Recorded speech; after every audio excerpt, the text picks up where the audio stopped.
I don't care how I feel. Yeah. I don't care if I feel happy or sad. It doesn't really affect what I do each day. I do the exact same things. I act the exact same way. I don't care. Yeah. I don't put weight to the significance of the emotion. So I always consider myself a happy person. But if I woke up and I was slightly less happy one day than another, it wouldn't affect anything I do and I wouldn't put any relevance to it. I'm human and that's life. But truthfully, it doesn't matter if it's getting a girl or it doesn't matter what it is. As a man, we live in hyper-competitive environments. I don't think enough men understand how competitive the world is. If you want a girl, you're competing against other men. You're not the only man who had the idea of getting that girl. There's no girl you're going to see and go, I'll get that girl, and didn't cross anyone else's mind. Everybody else wants her. You have to outcompete other men. You have to be as competitive as possible. You have to be as successful as possible in all realms. You have to be as good looking, as funny, as smart, as spontaneous, as interesting, as charismatic, as rich as possible. You need to try very hard to be your absolute best. And as you become a better man, you'll crack through different tiers of attractiveness, and eventually you get to the top and you'll be able to have any girl you want. But the truth is, I have a lot of guys ask me, similar to your question, a guy will come to me and go, how do I get a girl? I'm like, bro, you're a loser. Yeah, but I know, but how do I get a girl? Well, you're a fucking loser. You're a loser. Why are you asking me? It's like saying, how do I win a race with a push bike? You're racing Ferraris. What do you want me to do? Yeah. There's only so much you can do. There's only so hard you can pedal. There's only so many tricks and tips. There's only so many game things you can say, so many pickup lines. If you're a loser, it's going to be very, very difficult, and it's going to get harder and harder. The game is rigged to become harder and harder for men. It's not getting easier. It's going the other way. And if you're going to be on a racetrack and there's going to be Ferraris there, and you're going to be on a pedal bike or in a Nissan, you're going to get smoked. That's the game. You have to up yourself. You have to improve yourself. I'm not going to lie to anybody here and say you don't have to improve yourself. You can stay a loser and get chicks, because you can't. I don't understand how many humans function in the world today. I don't get people who don't think like me. I don't understand it. I'm like, well, then how have you survived this long? Life is hard. Life is difficult. Maybe I've just been unlucky, which I don't believe in, but I've had so much trauma and bad events and negativity and stress and all these things that have happened to me, and I've used all of it to be monumentally successful. If I wasn't that way inclined, with the workload that God put on my shoulders, I'd just be in a ditch somewhere. Yeah. I would have killed myself by now. Like, I don't understand how people are functioning. If you're not thinking like me and you're going through life with any other mindset, you've been extremely fortunate that God smiled on you and allowed you to sit around most of the time doing jack shit, and you have yet to be punished for that. Yeah. I could never have lived that life. If I was a bit lazy or a bit, or I was a bit of a snake, or if I lied to people, I'd be dead by now. Yeah. Like, so a lot of these people are just absolutely and utterly blessed by God that they managed to go through life with such a non-competitive mindset, and they're still breathing. Like, I don't understand how people can think any other way. Yeah. I've spoken to dudes and like, I had a bad couple months. Why? Oh, my girl left me. You've wasted months? You've wasted months over some... Like, you had think of how much God loves you to have given you the grace and given you the opportunity to waste months of human time over some chick. Like, talk about blessed head to toe. If I waste months, empires are going to collapse. I'm going to end up in a cell or dead if I waste months. I have things to do every single day. I can't waste a second. Like, these people are just absolutely infinitely blessed, and their mindset is a product of that, because they're spoiled children. Absolutely spoiled children. If you're going through life with any other mindset besides a hyper competitive one, where you are capable of competing with some of the most dangerous men on the planet in all their forms, me and my network, and also my competitors. If you don't have that mindset, then you have to understand that you are spoiled. Yeah. You're spoiled by your reality, because there's a whole bunch of people out here daily who fail. There are men out here who fail daily, and they have yet to feel the true consequence for it. They fail to go to the gym when they know they should have gone to the gym. They fail because they forgot their keys and it took them 10 minutes to find them.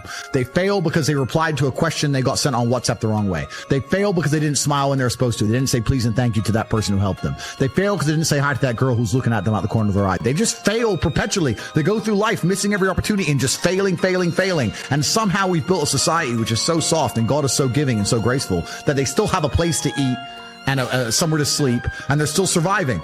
That shows how nice God is. Yeah. Because before this society, truthfully, if you were that level of failure, you would be dead. Survival of the fittest. It's survival of the fittest. And none of these men out here are fit. No. Their mindset isn't fit. Their reality isn't fit. They're failures. They're failures. Yeah. And they're just failing every single day. And they go, but you know what? Tomorrow I'll go to the gym. Yeah. You've been failing your whole life.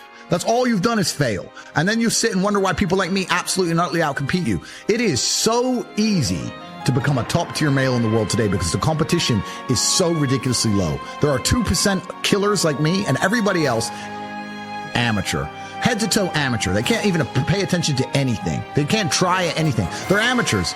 And it's really mind blowing to me because I've tried with all of my computational power to imagine having a mindset different to mine. And I just can't see a reality worth having. I can't see a reality worth living. I can't see how you're going to build a life worth experiencing if you have any other mindset. I can't see it. Yeah. I've never met somebody with a fantastic life who did not completely and utterly believe in themselves. I've never seen somebody massively succeed and they didn't believe in themselves, ever. I've never seen somebody who just allows life to happen to them and become blown off course by some sadness, end up doing massively monumental and important things. I've never seen it. It's never happened. It does, and it's never going to happen.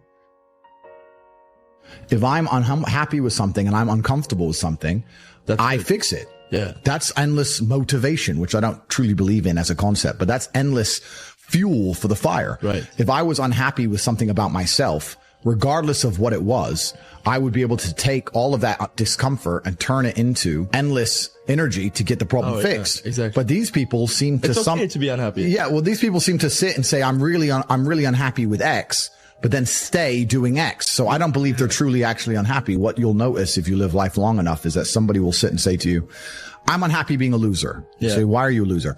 I just sit at home and play video games 7 days a week. And you're like, okay.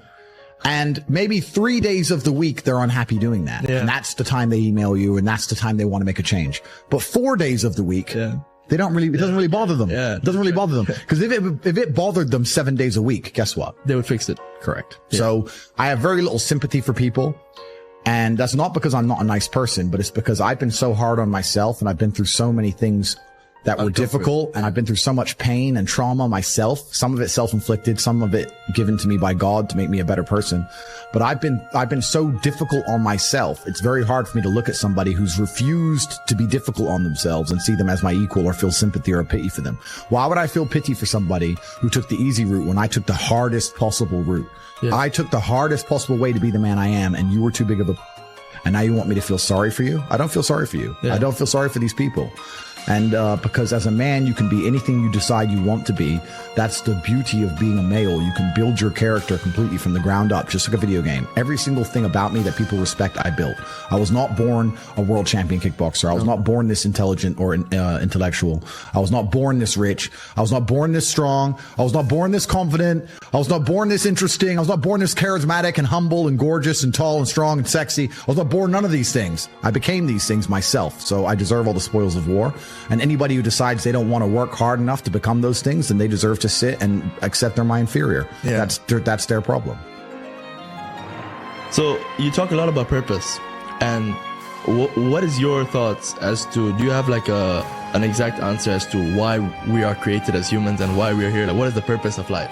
Why have we been given life? I think we're here to struggle and to learn. I don't think we're here to be happy. That's why when we keep going back to the happy argument, I've always found that kind of frustrating and annoying. Yeah. And someone goes, oh, but I want to be happy. Why? Like, why do you want to sit there and laugh? Like you were happy your entire childhood. That's your happy days. You're allowed to be happy as a kid. It's all over now, right? You're a man. You have responsibilities. I think we're here to do important. Provide, protect. And we're also here to do important things. And important things are going to be difficult and they're going to be hard and you're going to get frustrated. But that's what gives you purpose. I don't see anyone who's chasing happiness. I think that's a very feminine frame. I understand why some women just want to be happy. I don't know how it feels to be a girl because I'm not one. But in my experience, I know women who just want to be happy. Yeah. Girls just want to have fun. Fine. But you're a man, right? And if you're a man, then it's absolutely an utterly different experience of life. I think we're here to struggle. I think we're here to endure pain. Yeah. I think we're here to just see how hard we are to kill. I think that going through terrible things and living through them and coming out the other side is one of the most fantastic things about being human. I think that it's almost like once you understand what life is really about, there's no emotion which isn't enjoyable. The only emotional state which can be seen as detrimental is feeling nothing at all. But if you're sitting at home and you're feeling truly heartbroken, at least you're feeling something, right? And I think that's the whole part of being human. I think we're here to struggle. I think we're here to go through pain. That's so I wake up each day and go, what can I attack? What problem can I solve? And look at history. Why did Genghis Khan wake up and want to conquer the whole world? Why did Napoleon conquer the world? Why did Alexander the Great conquer the world? You just wake up and just say, give me this, give me that. I want all of it. I need to, there's an army there. They're really big. We're better. It's intrinsic. Yeah. You need to go and conquer. That's the purpose of life.